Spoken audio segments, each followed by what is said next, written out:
Carl Jung explains the secret power of women who live alone. They told you she must be broken, bitter, or lonely. But Carl Jung would say this woman is the most dangerous and powerful archetype walking among us. She's not missing a man. She's meeting herself. Part 1. The Ego of the Single Woman, the Beginning of the Inner Journey. In the realm of Carl Jung's analytical psychology, there is an often overlooked but powerful narrative about solitude, especially the solitude of a woman who chooses to live without a man. This is not a story of isolation or failure as society might label it. Rather, it is a sacred psychological journey into the unexplored dimensions of the self. According to Jung, the path of individuation, becoming the person one is meant to be, is rarely a communal road. It is carved in the shadows of solitude, where a person must confront not only the external world, but also the inner labyrinth of their psyche. For a woman, living alone without the presence of a man, whether by choice, by circumstance, or by fate, is a radical act of defiance against cultural archetypes that have historically defined her value through relationships, marriage, or family roles. Yet Jung would argue that this very defiance is where the profound journey begins, not as a rebellion against men, but as an unconscious confrontation with the ego itself. The discomfort of the empty space. At the initial stage of this solitary journey, the ego, the constructed identity shaped by societal expectations, feels threatened. It has spent years anchoring itself to external validation, the approval of family, the attention of men, the reassurance of being needed or wanted. When a woman steps away from these roles and chooses to live alone, she encounters what Jung described as the void. This void is not merely the absence of companionship. It is the uncomfortable silence that emerges when all external mirrors are removed. It is in this silence that the ego becomes exposed, stripped of its distractions and faced with its naked vulnerability. The woman may experience an initial panic, a desperate urge to fill this space perhaps with work, social engagements, or even new romantic pursuits. The ego fears dissolution and will cling to anything that keeps it in power. Jung would point to this moment as crucial. The woman is standing at the threshold between two worlds, the known world of collective norms and the unknown inner world, an inner world of her psyche. If she resists the temptation to fill the void with superficialities, she will begin to descend into what Jung calls the night sea journey, an archetypal voyage into the unconscious. Cultural narratives and the sabotage of the ego. Society often colludes with the ego's fears by reinforcing stigmas around the solitary woman. She is labeled as lonely, bitter, incomplete, or unlovable. These narratives are not only external but internalized, whispering doubts in her own mind, seeking to undermine the courage it takes to stand alone. Jung's concept of the collective unconscious suggests that these are ancient archetypes deeply embedded in the cultural psyche: the spinster, the witch, the outcast, symbols of women who dared to exist outside the structures of patriarchal validation. The woman, therefore, is not only battling her personal shadows but also the inherited cultural shadows projected onto her. The ego may attempt to sabotage her journey by feeding these fears. You need a man to be whole. You are wasting your youth. You are unworthy if no one desires you. These insidious voices are, in Jungian terms, manifestations of the inner complexes, autonomous psychic structures that operate beneath conscious awareness, driving behavior through fear and guilt. The psychological disintegration of roles. As the woman persists in her solitary life, a slow psychological disintegration of former roles begins. The masks she once wore, the lover, the nurturer, the object of desire, start to fall away. This process can be terrifying because, as Jung explains, the ego equates identity with these roles without them. The woman may feel as though she is losing herself. In truth, what is happening is the shedding of the false self, the persona that was designed to adapt to social expectations rather than reflect her authentic being. This is a fragile and precarious condition where many may retreat, choosing instead to return to familiar patterns and relationships, even if they are unfulfilling, simply because the known feels safer than the abyss of the unknown. But for the woman who dares to endure this psychic unraveling, a new door opens the door to her unconscious. The turning inward. From outer dependence to inner authority. Carl Jung emphasizes that the individuation process requires a turning inward, a withdrawal from outer dependencies to cultivate an inner authority. For the woman living alone, this means that the absence of a man is not a void to be feared, but a space in which her inner masculine, the animus, can be discovered and integrated.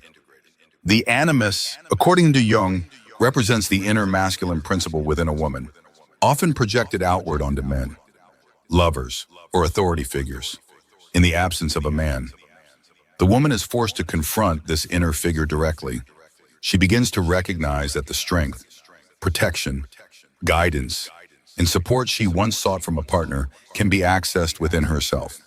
This is a radical shift in consciousness, moving from dependence to sovereignty, the seduction of false independence. However, Jung also warned of the danger of one-sidedness in this process. There is a risk that the woman may develop a hardened persona of false independence, rejecting all vulnerability and projecting disdain toward men or relationships. This is not true individuation, but rather a defensive posture of the wounded ego. The goal is not to become anti-masculine, but to integrate the masculine within, achieving a balanced inner harmony that allows her to engage with the world from a place of wholeness rather than lack. Symbolic death of the old self. This part of the journey, Jung would suggest, is akin to a symbolic death. The old self, the woman defined by others' needs and desires, must die for the authentic self to emerge. This death is often marked by grief, depression, confusion, and a sense of floating in limbo. The woman may feel invisible to society, as if she no longer occupies a recognized place within its structures. But it is within this invisibility that profound freedom is found. Jung believed that true transformation occurs not in the light of societal approval, but in the darkness of the personal underworld, where one confronts the most painful truths about oneself. For the woman alone, this darkness is fertile soil where new seeds of identity can be planted, seeds that are not dictated by cultural narratives or relational roles, but by her own inner compass. The awakening of inner dialogue. As the woman settles deeper into her solitude, an inner dialogue begins to emerge. This is not the chatter of the ego, but the quieter, wiser voice of the self, the totality of the psyche that seeks integration and balance. Dreams may become more vivid, symbolic messages from the unconscious offering guidance and insight. The woman may experience synchronicities, meaningful coincidences that affirm her path even when the outer world offers no validation. This is the point into where the journey shifts from one of survival to one of discovery.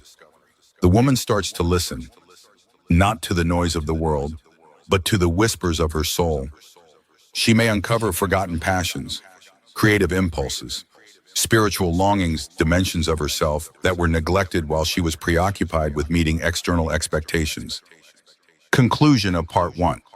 In this first phase, the woman living alone is not merely navigating a life without a man. She is dismantling the scaffolding of her conditioned identity. This is the stage of psychological deconstruction where the ego protests, the cultural shadows attack, and the old roles die a slow, painful death. Yet it is precisely in this crucible of solitude that the foundation for true individuation is laid. Carl Jung would say that the woman who dares to endure this phase without fleeing back to the safety of old patterns is preparing herself for a rebirth into a more authentic, sovereign existence, one that will be explored in the next part, where the confrontation with the shadow begins. Part 2, the encounter with the shadow, repressed selves rising. Once the woman living alone crosses the initial threshold of solitude, the stripping away of socially constructed identities and the disintegration of her previous self-image, she does not find immediate peace. Rather, she enters what Carl Jung referred to as the domain of the shadow. The shadow, in Jungian terms, is not merely the dark or negative side of the personality. It is the totality of the unconscious parts of ourselves that have been repressed, denied, or ignored. For the solitary woman, the encounter with her shadow is not optional, it is inevitable. The unseen guest in the empty room. In the silence of her private space, without the distractions of relational roles or societal expectations, the woman starts to hear new voices. These voices are not external, they come from within. They are the neglected parts of her psyche. Knocking on the door of her consciousness, they may come disguised as intrusive thoughts, irrational fears, suppressed memories, or even self-loathing judgments. This phase is profoundly unsettling because the woman believed that by living alone, she would achieve peace or empowerment. But Jung teaches us that the journey inward is treacherous and filled with paradox. The peace she initially sought is shattered by the emergence of everything she spent her life avoiding. For example, anger that was repressed in relationships may now erupt in solitude. Grief for unmet dreams may surface in overwhelming waves. Long-buried childhood wounds may replay vividly in her psyche. Jung described these eruptions as the eruption of the shadow, an encounter with the repressed selves that have been banished from the conscious identity. Facing the forbidden emotions.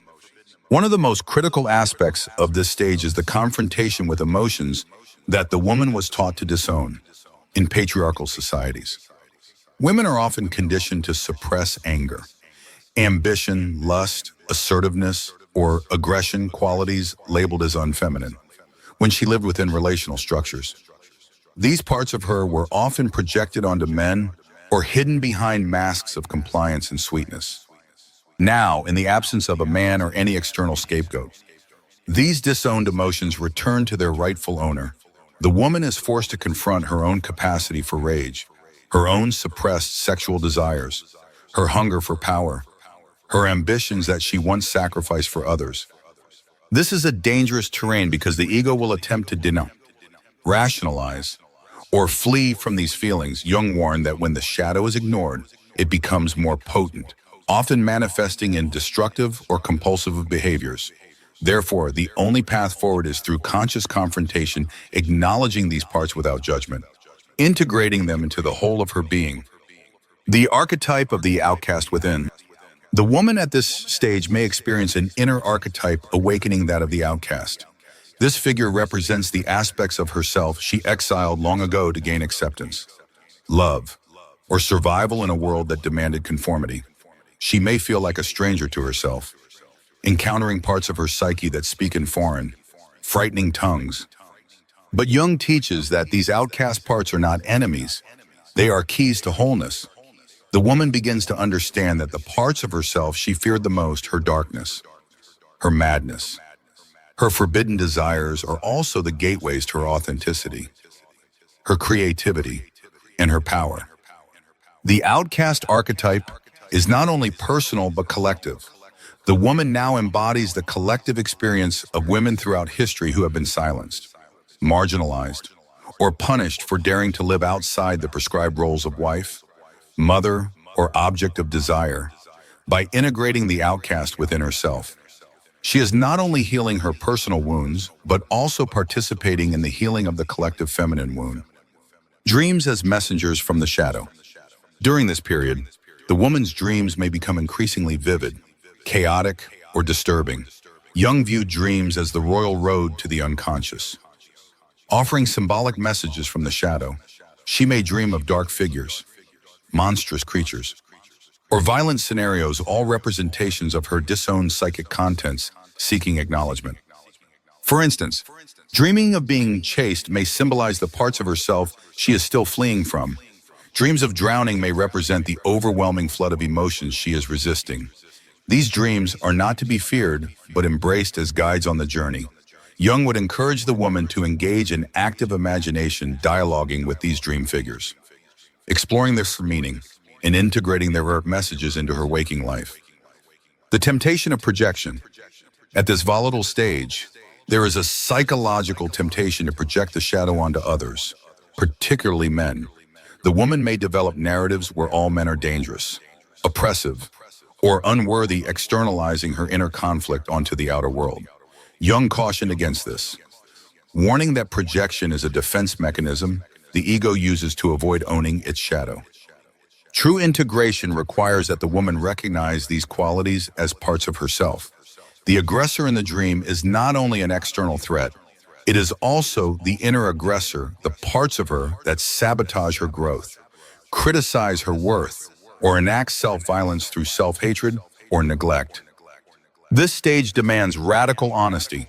the courage to look at herself not as a victim, but as a participant in her own psychic suffering. It is a brutal but necessary phase where she takes responsibility for the patterns she perpetuated, the parts she abandoned, and the choices she made from a place of fear or conditioning. The encounter with the inner demon. Jung described the encounter with the shadow as an encounter with the inner demon. This is not a demonic figure in the religious sense, but a psychic entity that represents the most repressed, feared, and denied aspects of the self. The woman may experience this demon as an inner voice that tells her she is unlovable, useless, or doomed to loneliness. This demon thrives on her unconsciousness. The more she tries to escape it, the more power it has over her. However, when she dares to face it directly, to sit with the discomfort, to engage it in dialogue, to ask what it wants, she discovers something astonishing. The demon is not only a tormentor, it is also a guardian of hidden treasure. Jung taught that the shadow holds the gold, the parts of the self that were exiled along with the darkness. In this confrontation, the woman may begin to reclaim lost aspects of her soul, her joy, her sensuality, her wildness, her unapologetic voice. She begins to see that what she feared as monstrous is, in fact, a distorted reflection of her own unlived life. The purification of the inner womb. Symbolically, Jung would describe this phase as a purification of the inner womb, the psychic space where new life is conceived. The woman's solitude becomes an alchemical vessel where the old self is dissolved, and the raw materials of her shadow are transformed into the seeds of a new identity. This is not a comfortable process. It involves grief, rage, despair, and the letting go of cherished illusions. But as the woman continues to confront and integrate her shadow, she begins to feel a new kind of empowerment, not the brittle, performative strength of the ego, but a deep-rooted strength that comes from knowing and accepting all parts of herself.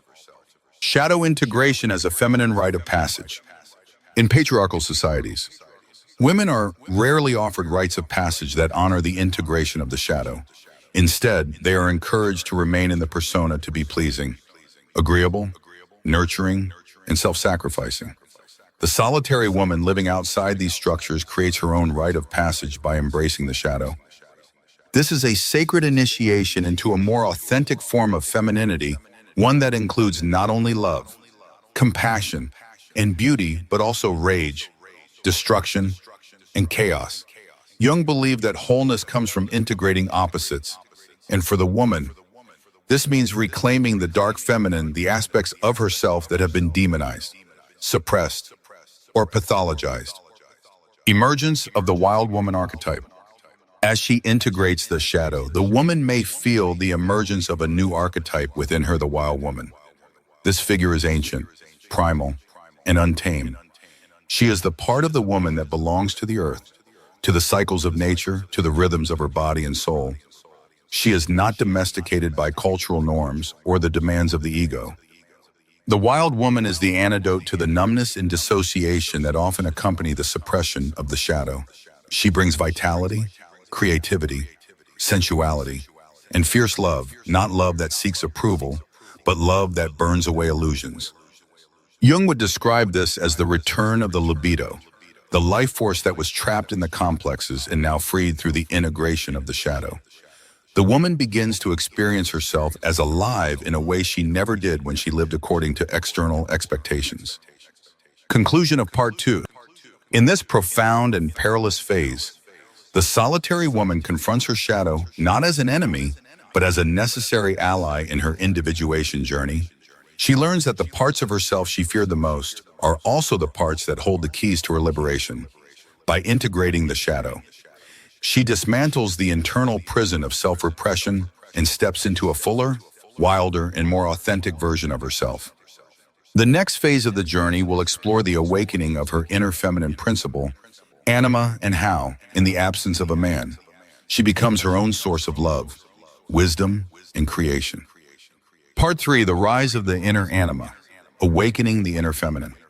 Once the woman living alone has traversed the treacherous terrain of the shadow facing the repressed, denied, and feared parts of her psyche, she finds herself standing at the edge of a new threshold.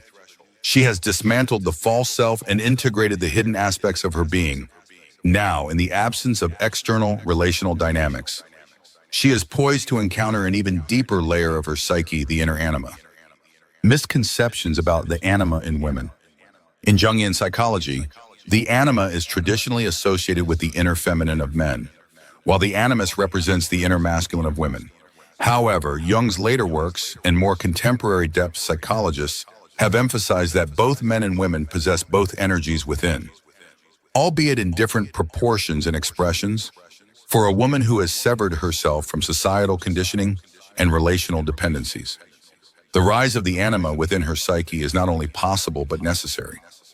It is a common misunderstanding to think that because a woman is biologically female, she is automatically in touch with her inner feminine. Jung argued the opposite. Often, women in patriarchal systems develop an over-identification with the animus inner masculine, leading them to suppress their anima inner feminine in favor of logic, control, independence, and external achievement qualities rewarded by the dominant culture. For the woman living alone, this stage involves a subtle but radical shift, moving away from an externally defined masculinity, which might have served her survival or social status, toward the rediscovery and nurturing of her innate, intuitive, and archetypally feminine self. The feminine as a container of wholeness. Jung taught that the feminine is not passive or secondary. It is the archetypal vessel of transformation. The feminine is the container, the holding space, the fertile void from which new life emerges. In a society obsessed with doing, conquering, and achieving masculine modes of being, the feminine principle becomes exiled and misunderstood. For the solitary woman, the absence of a man is not only a void in her relational life, it becomes a sacred opportunity to cultivate the inner container of the feminine. She is called to embrace stillness, receptivity, and surrender, not as weakness, but as profound acts of power. This is where the woman may encounter intense resistance from her ego, which still clings to the belief that strength is found only in action, independence, and rational control. The journey into the anima requires her to relinquish these old identities and to descend into the watery depths of her feelings, her intuition, her body wisdom. Reclaiming the body as sacred territory. One of the central aspects of this phase is the reclamation of the body in patriarchal systems. The female body has been objectified, sexualized, controlled, and policed. Even women themselves internalize these messages, seeing their bodies as either tools for attracting men or as burdens to be controlled and disciplined. Now, in her solitude, the woman begins to reclaim her body not as an object for others, but as sacred territory her own, autonomous and alive. She listens to the rhythms of her cycles, the messages of her sensations, the intelligence of her pleasure and pain.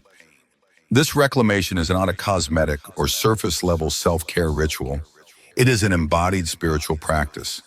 It requires unlearning decades of shame, repression, and alienation from her physicality. It requires sitting with the discomfort of old traumas, witnessing the scars that live in her tissues, and breathing life back into numb places. Through practices like movement, dance, breath work, or simply resting in stillness, she allows her body to speak, to guide, to teach. Jung believed that the unconscious is not only in the mind, but in the body. And the woman who dares to listen will find that her body holds ancient wisdom that predates language, culture, and conditioning. The unfolding of intuition and inner knowing. As the woman cultivates her relationship with her body, another layer of the anima emerges: her intuition. In Jungian thought, the anima is the bridge between the ego and the unconscious, the mediator that allows messages from the depths of the psyche to surface into awareness. For the woman living alone, this intuition becomes her most trusted guide, no longer dependent on external validation or societal scripts. She learns to trust the subtle whispers of her inner voice. She may experience this as gut feelings, dreams, visions, or synchronicities that guide her decisions. This is a radical act in a world that devalues intuition in favor of logic.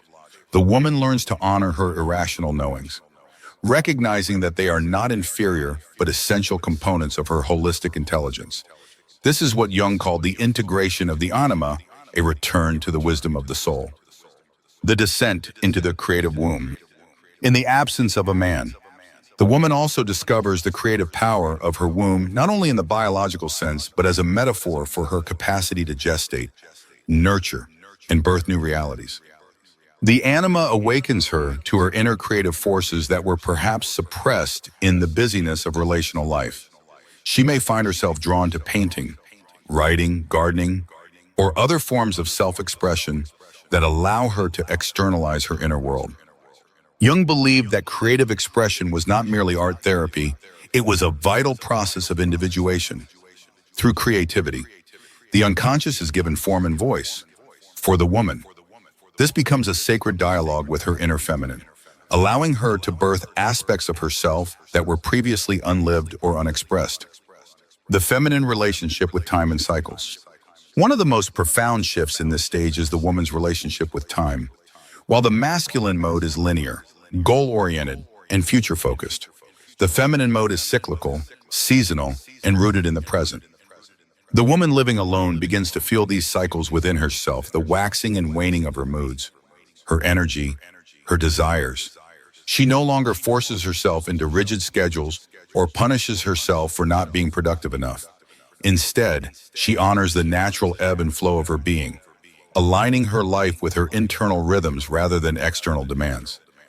This is a return to what Jung would call the archetypal feminine time, a non-linear, spiral path that values depth over speed, presence over progress, and being over doing. Healing the wound of unworthiness. At the core of the woman's encounter with her inner anima is the healing of the ancient wound of unworthiness. This wound is often masked by the pursuit of perfection, the obsession with beauty, the addiction to achievement, all attempts to prove her worth to a world that told her she was never enough.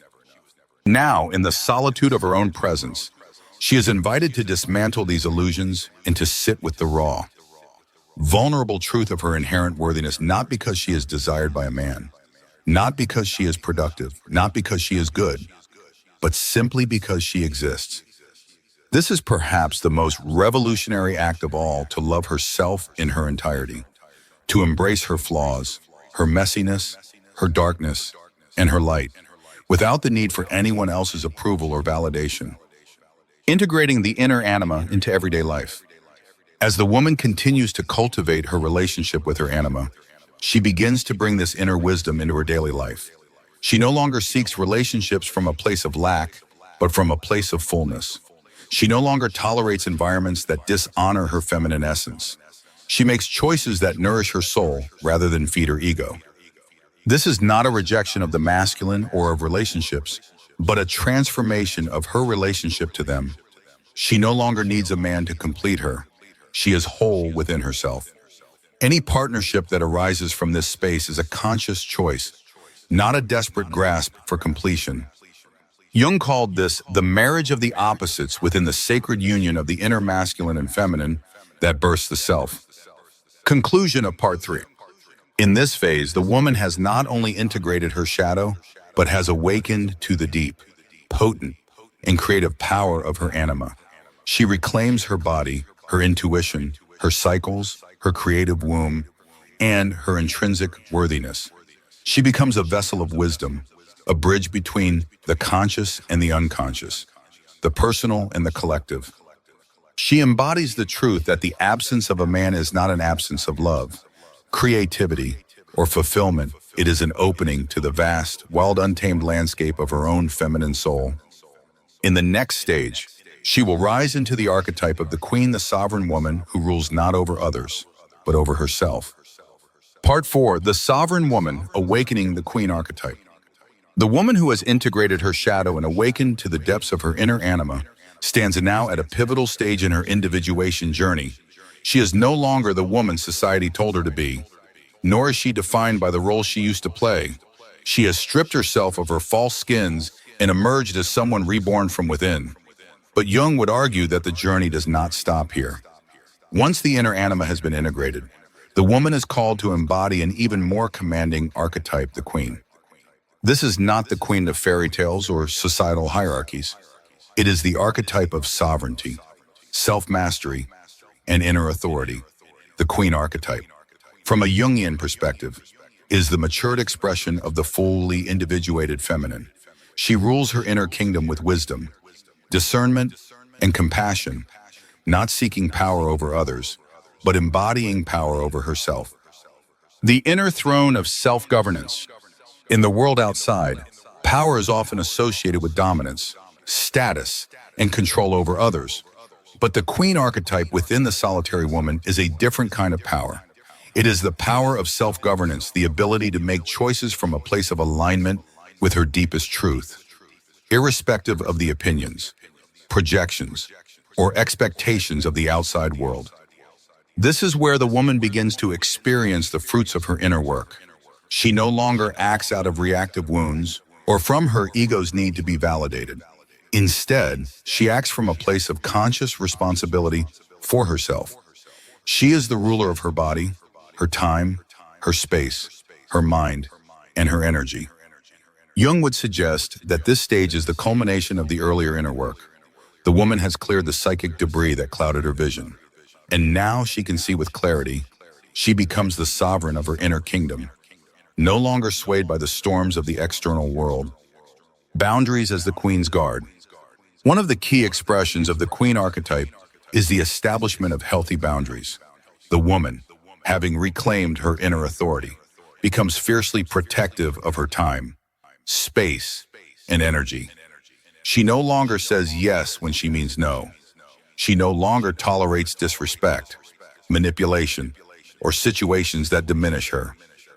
These boundaries are not walls of defense built from fear. They are gates of discernment built from self-love. The queen does not need to justify her choices or seek permission for her desires. She knows her worth, and she allows only those who honor her sovereignty into her sacred space. In Jungian terms, this is the integration of the animus within the anima, the healthy masculine principle that protects and supports the feminine essence. The woman no longer needs a man to be her protector because she has become her own guardian. Yet, paradoxically, this makes her more open to authentic partnerships, as she is no longer seeking a partner to fulfill a role she has already fulfilled within herself. The sacred yes and the sacred no. At this stage, the woman learns the sacred art of discernment not from a place of judgment, but from alignment with her inner compass. She understands that every yes to the wrong thing is a no to herself, and every no to what does not serve her is a yes to her soul. This is the art of the queen choosing wisely, acting deliberately, speaking truthfully. Jung believed that the individuation process leads to this capacity for conscious choice, where the ego becomes a servant of the self, not its master. For the solitary woman, this translates into living a life of intentionality. She does not waste her energy on people, situations, or pursuits that do not nourish her. She devotes herself to her passions, her creativity, her joy, and her service to the world on her own terms. The queen as the bridge between the personal and the transpersonal. Jung described individuation as not only a personal journey, but also a transpersonal one. Once the woman has integrated her shadow and anima, she becomes a vessel for the self, the archetype of wholeness that transcends the personal ego. The queen, in this context, is not merely a personal identity. She becomes an archetypal figure who serves not only herself, but also the collective. Her life becomes a sacred offering, not in a self-sacrificial way, but in a sovereign way. She shares her gifts, her wisdom, her presence, not because she needs to be needed, but because she is overflowing with abundance from within. This is where the woman living alone becomes a beacon for others, a symbol of what is possible when a person chooses to live from within rather than from without. She becomes a living embodiment of the fully individuated woman whole, sovereign, free. The aloneness of the queen. Yet, even at this stage, the woman may feel a certain aloneness, not from loneliness, but from the realization that few will understand the depth of her journey. Jung warned that individuation is not a popular path. It often leads one away from the collective norms into a solitary existence where one must carry the burden of self-awareness. The queen accepts this aloneness as part of her sovereignty. She does not seek to be understood by the masses. She seeks only to remain true to herself. Her court is not filled with many, but with the few who can meet her at her level of integrity, authenticity, and depth.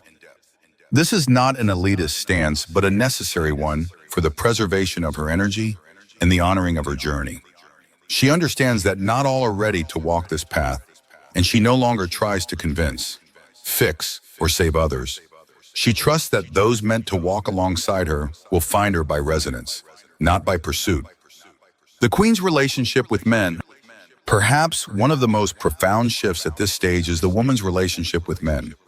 Having integrated her own inner masculine and feminine, she no longer projects her needs, wounds, or fantasies onto men. She meets them as equals, not as saviors, villains, or missing pieces. This allows her to engage in relationships from a place of wholeness, where love is a choice, not a necessity. She does not fear solitude, nor does she idolize partnership. She honors both as sacred experiences, knowing that her worth is not dependent on either. The Queen does not settle for relationships that do not honor her sovereignty. She is willing to wait, to walk alone, to hold space for the sacred masculine to meet her in his own sovereignty. And if he does not, she remains undiminished, for she is already complete within herself. Service without sacrifice. One of the most misunderstood aspects of the Queen archetype is that she serves not from martyrdom, but from overflow. The woman at this stage gives because she has cultivated such abundance within herself that it spills into her community, her work, her creations. She no longer sacrifices herself for others, nor does she rescue or enable. She leads by example. By living her truth unapologetically, she becomes a lighthouse, not a lifeboat guiding others to their own shores of sovereignty. Jung believed that this is where the true healer, teacher, or leader emerges not from wounded ego-seeking validation, but from the individuated self expressing its fullness through service. The embodiment of joy and playfulness.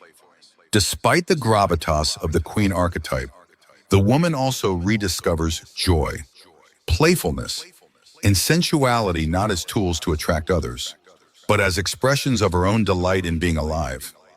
She dances, she laughs, she adorns herself, not for the gaze of others, but because it pleases her. She lives in beauty, not as an aesthetic performance, but as a sacred art form.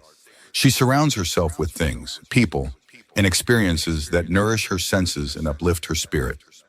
This is where the woman living alone becomes radiant, not because she is performing happiness, but because she is genuinely embodied in her joy.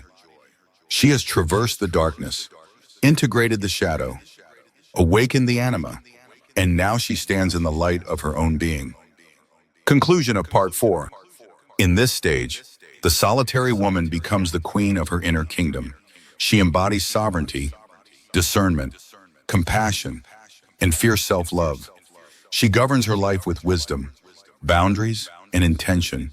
She becomes a bridge between the personal and the transpersonal, serving not from sacrifice but from the fullness of her own being. She stands alone, yet never lonely whole within herself, open to the world, but never swayed by it. The next stage of her journey will lead her to the transformation of loneliness into sacred communion with herself and the universe. Part 5, from loneliness to sacred communion with the self.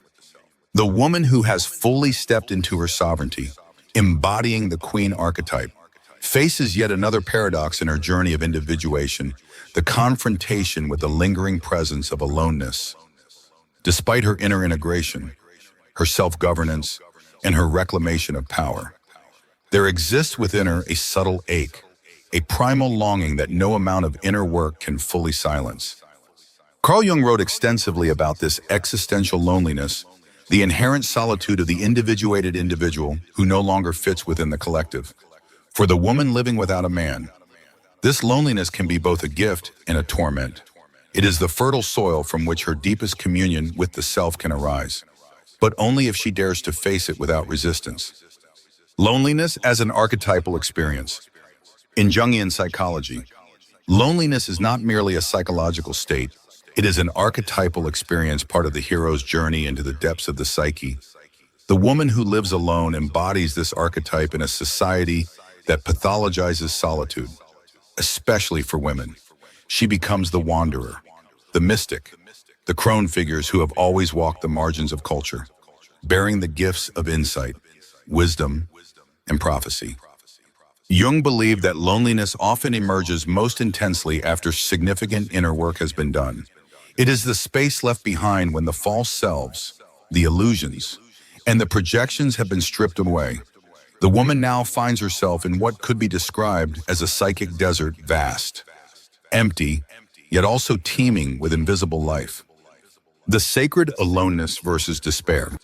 At this stage, the woman faces a critical choice. She can interpret this aloneness as evidence of failure, that all her inner work has only led her to isolation, or she can choose to see it as an invitation into sacred communion with herself and the universe. Jung distinguished between neurotic loneliness, which is rooted in unresolved wounds and fear of connection, and sacred aloneness, which is an advanced stage of individuation where the individual becomes her own companion, lover, and muse. This sacred aloneness is not absence but presence. It is a profound state of intimacy with the self that transcends the need for external validation or relational distractions. Practices of sacred communion. For the woman to shift from despair into sacred communion, she must cultivate daily practices that honor her relationship with herself. These are not merely acts of self-care, but rituals of devotion to her own being. This might include sitting in silence, journaling her dreams, walking in nature, creating art that expresses her inner world, or engaging in mindful rituals that connect her to her body, her breath, and her soul. Jung would emphasize the importance of active imagination during this phase, engaging in dialogues with inner figures, entering into conscious communion with the images, symbols, and archetypes that arise from her unconscious. In doing so, the woman begins to experience herself not as isolated, but as surrounded by the rich tapestry of her inner world. She may encounter the wise woman archetype, the goddess, the crone, the muse figures who offer her companionship, guidance, and affirmation from within. The transformation of the inner landscape. As the woman deepens into these practices, her inner landscape begins to transform. What once felt like a barren desert becomes a lush, fertile garden. The emptiness she once feared becomes a spaciousness that allows creativity, insight, and inspiration to flow freely. This is the essence of sacred communion, not a filling up of the void, but an embracing of the void as sacred space. The woman becomes a temple unto herself, her life a living altar where she honors the mysteries of her own soul. Jung described this as the movement from the personal unconscious into the collective unconscious, where the woman no longer feels separate but connected to the greater whole. She experiences herself as part of the cosmic web of life, in communion with nature, the stars, the ancestors, and the divine. The integration of the mystic archetype. At this stage, the woman may find the mystic archetype awakening within her. She no longer seeks God, love, or meaning outside of herself. She experiences them directly within her own being. She becomes the priestess of her own inner temple, communing with the divine, not through external rituals, but through her embodied existence. This is where she may experience moments of profound ecstasy, not rooted in romantic love, but in her union with the self, with nature, with the cosmos. These are moments when she feels the veil between the seen and the unseen dissolve, and she rests in the infinite embrace of the mystery. Jung believed that this is the ultimate goal of individuation, to become a vessel for the self, to live in alignment with one's deepest truth, and to experience the sacred not as something outside of oneself, but as the very fabric of one's own being. Rewriting the narrative of the solitary woman. The woman now begins to rewrite the cultural narratives about women who live alone. She no longer sees herself as unwanted, unchosen, or deficient. She recognizes that she is walking a sacred path that few have the courage to walk. She becomes a living challenge to the societal belief that a woman's worth is measured by her relationships, She becomes a reminder that there is another way to live, a way rooted in sovereignty, wholeness, and sacred communion with the self. In doing so, she also becomes a guide for others, modeling what it means to live from within, to find fulfillment not in external achievements or relationships, but in the deep, abiding intimacy with one's own soul, opening to true connection from wholeness. Ironically, it is at this stage of profound inner communion that the woman becomes most open to authentic connection with the others, not from a place of need or lack, but from a place of overflow. She no longer seeks relationships to fill a void. She engages in them as sacred mirrors, as opportunities for mutual growth, joy, and discovery. Her relationships, if they arise, are no longer attachments or dependencies, but conscious choices made from her fullness. She does not cling, possess, or demand. She invites, receives, and flows.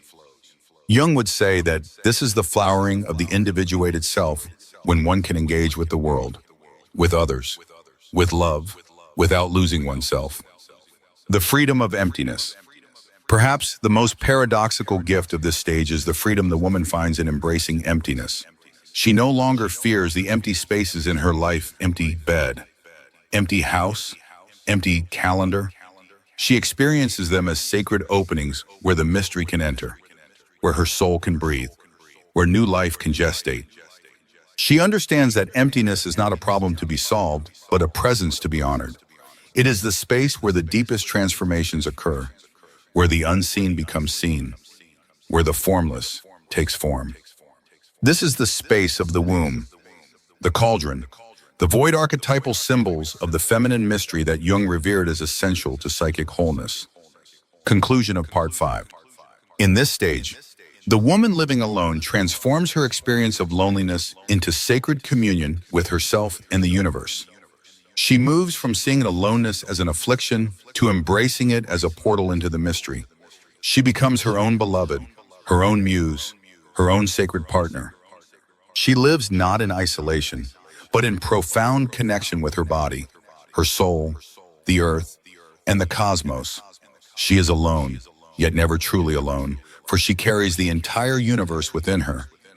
The next phase will explore how society views such a woman and how, in Jungian terms, she becomes a living archetype that challenges, heals, and disrupts the collective psyche. Part 6, the solitary woman in society, archetypal symbol of the integrated feminine. Having journeyed through the terrains of the shadow, the Anima, and the sovereign queen archetype, the woman who has chosen to live alone has become a living embodiment of the integrated feminine. She stands now not only as an individuated being within herself, but as a symbol that reverberates through the collective unconscious. Jung would argue that such a figure is not merely an individual. She becomes an archetypal force, an agent of transformation within the wider social matrix. Yet, society has always been ambivalent, even hostile, towards such women. From a Jungian lens, this hostility is not personal. It is the collective's unconscious defense mechanism against the disruptive power of the integrated feminine. The solitary woman represents everything the collective fears and represses: freedom, sovereignty, wholeness, and the refusal to conform to patriarchal narratives. The fear of the integrated feminine. In patriarchal systems, the feminine has been historically split into binaries: the mother versus the whore, the virgin versus the seductress, the nurturer versus the destroyer. These binaries serve to control and contain feminine power by reducing women to roles that serve the needs of the masculine-dominated collective. The woman who lives alone, having integrated her shadow, Anima, and queen, refuses to fit into these binaries. She is both nurturing and fierce, soft and powerful, sensual and autonomous. She is not fragmented, she is whole. This wholeness is profoundly threatening to the collective psyche, which depends on maintaining rigid categories and predictable behaviors. The solitary woman disrupts these structures simply by existing outside of them. She becomes a living reminder that there is another way to be, that wholeness does not require conformity, that love does not require dependence, and that fulfillment does not require validation. Jung would describe the collective reaction to such a figure as a projection of the collective shadow onto her. She becomes the scapegoat, the witch, the outsider. Not because of her actions, but because of what she symbolizes. The archetypal witch and the solitary woman. Throughout history, women who lived alone were often branded as witches. This is not accidental, it is an archetypal pattern deeply embedded in the collective unconscious. The witch is not merely a historical figure, but a symbol of the feminine who refuses to submit, who claims her power, who communes with the mysteries of life and death outside the control of church or state. Jung would argue that the solitary woman who is individuated becomes a modern embodiment of this archetype, not in the literal sense of casting spells, but in her ability to stand outside the collective, to see through its illusions, and to embody a wisdom that cannot be tamed. The label of witch, spinster, or crazy cat lady are modern projections of the same ancient fear, the fear of the woman who belongs to herself, who answers to no one, who walks her path unapologetically. The woman, at this stage, understands that these projections are not about her personally, they are about the collective's unresolved relationship with the feminine. She does not internalize these labels, nor does she waste her energy trying to be understood or accepted by those who fear her. She simply continues to walk her path, knowing that her very existence is an act of revolution. The solitary woman as mirror of the collective shadow. Jung taught that individuals or groups often project their disowned qualities onto others, especially those who embody what they have repressed. The solitary woman becomes a mirror onto which society projects its fears, desires, and unresolved wounds. For example, those trapped in unfulfilling relationships may envy or resent her freedom. Those who have suppressed their creative or sensual selves may judge her autonomy or sensuality. Those who fear their own inner chaos may brand her as unstable or dangerous. The woman, if she remains conscious, can use these projections as opportunities for collective healing. She understands that by triggering these reactions, she is exposing the collective's wounds, inviting those around her to face their own shadows. However, this is not her burden to carry. Jung warned against identifying with the projections of others, as this can lead to inflation or martyrdom. The woman must remain rooted in her own inner truth, neither defending nor justifying herself, but simply embodying her path with integrity. The crone as the final feminine archetype. As the woman continues to live in her sovereignty, she may feel the emergence of yet another archetype, the crone. In Jungian psychology, the crone is the wise old woman, the keeper of the mysteries, the death doula, the truth teller. This archetype is often feared and rejected in modern culture, which idolizes youth, beauty, and productivity. The crone represents the feminine power that exists beyond these societal obsessions. She is the woman who has nothing to prove, nothing to lose, nothing to hide. The solitary woman, having integrated the queen, now becomes the crone not necessarily in age, but in consciousness. She speaks truths that others avoid. She holds space for death, not only physical death, but the death of illusions, lies, and outdated paradigms. She becomes a vessel for deep, uncompromising wisdom, offering it not to please or entertain, but to awaken and provoke. Healing the collective through presence, not activism. At this stage, the woman's presence itself becomes a form of activism not through protests or debates, but through the silent, unwavering embodiment of her truth. Jung taught that the individuated person becomes a vessel through which the self can influence the collective, not by imposing beliefs, but by living as an example of what is possible. The woman does not try to fix the world or save others. She understands that the greatest gift she can offer is to live in alignment with her own wholeness, trusting that those who are ready will be inspired by her presence. She becomes a frequency holder, a keeper of the flame, a guardian of the ancient feminine wisdom that the world so desperately needs but so fiercely resists. The solitary woman in the rebirth of the feminine principle. Jung believed that the suppression of the feminine was one of the greatest tragedies of Western civilization. The solitary woman, through her individuation, becomes a midwife for the rebirth of the feminine principle not only in women but in men, in culture, in the collective unconscious. She models a way of being that honors intuition, creativity, embodiment, sensuality, emotional intelligence, and connection with the natural world. She shows that these qualities are not weaknesses to be suppressed, but strengths to be cultivated. Her life becomes a living prayer, a song, a ritual that reweaves the torn fabric of the collective psyche. The solitary woman in the Age of Awakening. In the modern world, where old systems are collapsing and new paradigms are emerging, the solitary woman is no longer an anomaly. She is becoming a leader, a way shower, a pioneer of what it means to live as a fully integrated being. Jung would suggest that these women are carriers of the new myths, the new stories that will guide humanity out of the wasteland of patriarchy and into a more balanced, soulful way of living. They are the healers, the artists, the mystics, the visionaries, not because they seek to be, but because they cannot be anything else. Their journey has stripped them of pretense, leaving only the raw, sacred essence of who they truly are. The gift of silence, stillness, and solitude. Finally, the woman who has walked this path knows the irreplaceable value of silence, stillness, and solitude. She does not fill her life with noise or distraction. She honors the empty spaces, knowing that they are where the divine speaks. She does not seek to escape the discomfort of being with herself, for she knows that within her own being lies the entire universe. She becomes the temple, the priestess, the oracle, not by role or title, but by the simple, radical act of being fully, unapologetically herself.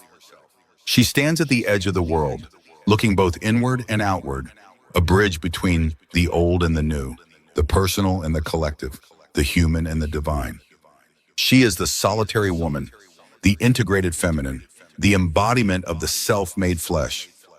The woman who dares to walk alone is not walking away from the world, she's walking toward the self. And from that sacred place, she becomes the lighthouse for those lost in the storms of conformity. If this truth resonates with you, remember your solitude is not your weakness, it's your initiation. See you in the next video where we'll go even deeper into the hidden powers of the feminine according to Carl Jung.